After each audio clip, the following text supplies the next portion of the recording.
this prebiotic. How is it better than just the probiotic? So we call it the reconditioning and the reinforcement phase. So one of the things we know about the probiotic is it goes in and it completely reconditions the population in the gut. It upregulates beneficial bacteria. It controls the growth of unbeneficial bacteria or ones that are overgrown in any given area. It changes the environment, meaning it produces more short-chain fatty acids. It acidifies the environment. So it does all of these really beneficial changes where you start to see an increase in growth of the important keystone strains. These are microbes that have shown to have really protective mechanisms in the body.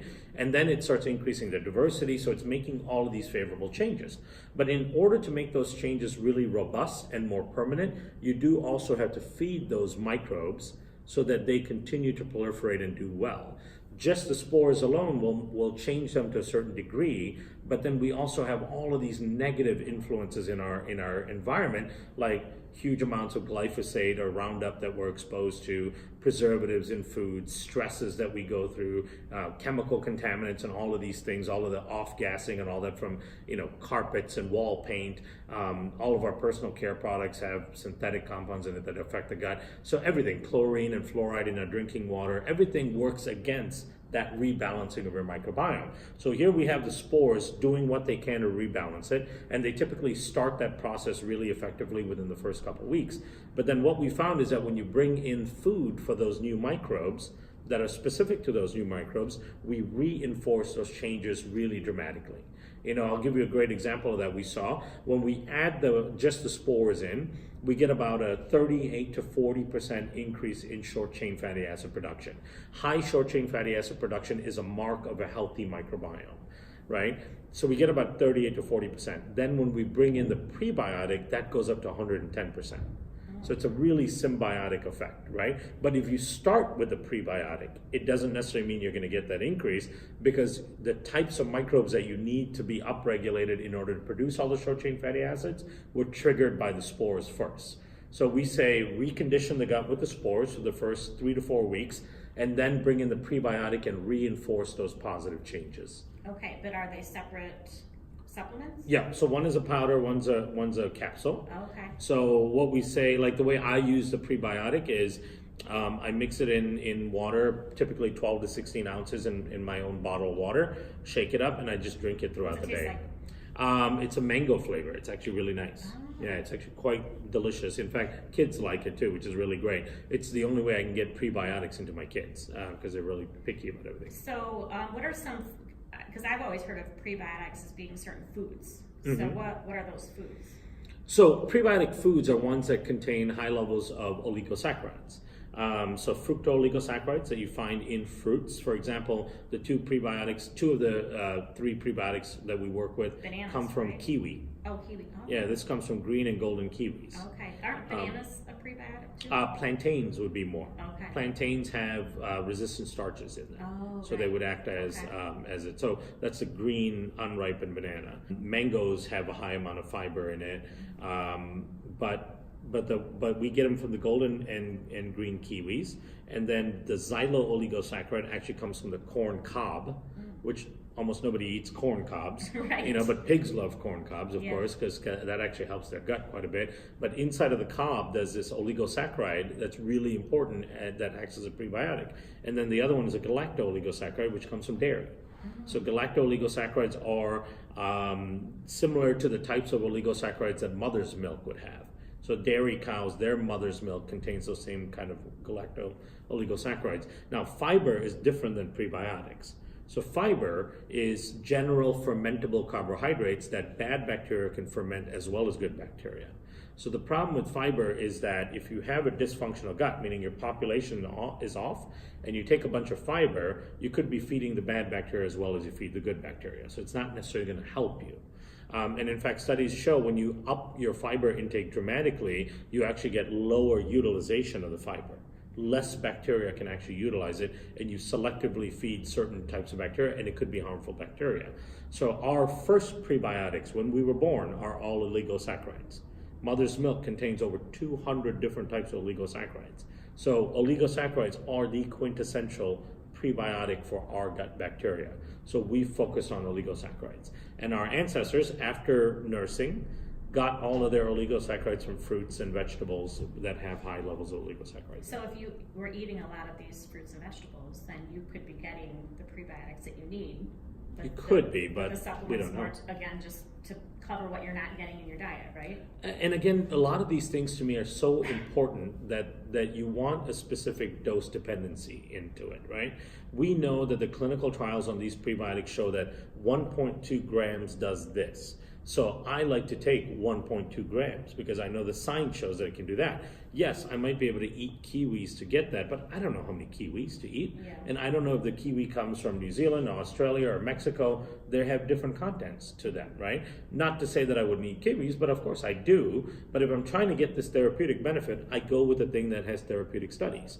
If someone did a study and said 4 New Zealand golden kiwis a day gives you this benefit, then I would eat 4 New Zealand golden kiwis.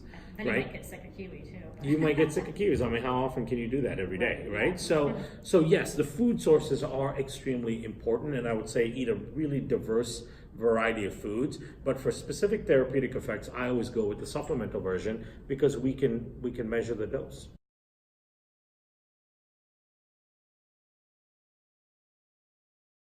It's something that we call a precision prebiotic. So there are many things that can act as prebiotics, like inulin and various fibers and so on. One of the dangers of some of the prebiotic products out there is that if you already have a dysfunctional population in your gut, meaning you have too much of what would be unfavorable bacteria, when you take general prebiotics that act as food for bacteria, you could be feeding that dysfunction further. So the bad bacteria that are already overgrown, or the unfavorable bacteria that are already overgrown, will eat the bacterial food, the prebiotics, the fibers, and they will continue to be predominant. So you're not necessarily fixing your condition. So there are certain types of prebiotics out there that have very specific molecular structures that feed only certain types of bacteria in the gut. Their complexity is such that only certain types of bacteria can digest them. And with that in mind, we were looking for the prebiotics that have that precision and would specifically feed certain groups of good bacteria. So like Akkermansia and Fecalum bacteria and Bifidobacteria. So that was the goal, was to rebalance and bring in the increased growth of those particular good bacteria. It's a layering therapy. So when you start taking the Just Thrive, you'll start to see favorable changes in the population of the microbiome. So you'll start to see an increase of some of those particularly good and protective bacteria like Akkermansia and Fecalum bacteria and Bifidobacteria. You'll start to see an increase in your microbiome's growth of those bacteria because the spores are in there suppressing some of the bad bacteria and then producing compounds and supporting the growth of these good bacteria. Then when you bring in the prebiotic, you further enhance the presence of those good bacteria and make those populations more stable. Because again, we've talked about how the environment that we live in continuously disrupts the microbiome. So we want those beneficial populations to be extremely stable so they're not easily disrupted by exposure to things like herbicides and pesticides and fluorine and chloride and all of these things. So the prebiotic really goes in there and reinforces all of the positive changes that the probiotic made. Now, it also increases postbiotics. So not to include another term that's going to confuse people, but there is something, there is a category of things called postbiotics. I don't think I've heard of Postbiotics, yeah, that's a new one. You'll start to see more of it over the next 5 to 7 years. Yeah. But postbiotics are compounds that are produced by the microbiome that are really important for human health. And for example, short chain fatty acids, or like butyrate, are an example of a postbiotic. So when you look at butyrate production, it has all of these benefits in the gut and systemically as well. It brings down inflammation in the gut. It brings down inflammation in the body. It helps the skin. It helps weight management. It helps burn fat. All of these really important things, and these are produced by gut bacteria. When you add the spores in, butyrate production levels go up by about 50%. And in some cases as high as 70%. So that's really good. But then when you bring in the prebiotic and you layer it on, the production of butyrate goes up to 150%. So that just is an example of how this layering therapy becomes really important. And most of our ancestors got their prebiotics and probiotics typically at the same time, because like I mentioned, these particular prebiotics come from fruits and vegetables. And so when our ancestors were digging for roots and tubers and eating and foraging and eating these types of fruits and vegetables, they were getting those, and covered in their fruits and vegetables was dirt where they got their spores from.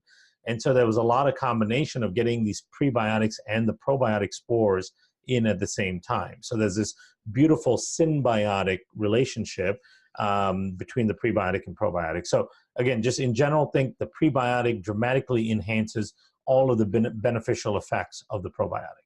What if we could only take one? We should probably still stick with Just Thrive, correct, with the probiotic?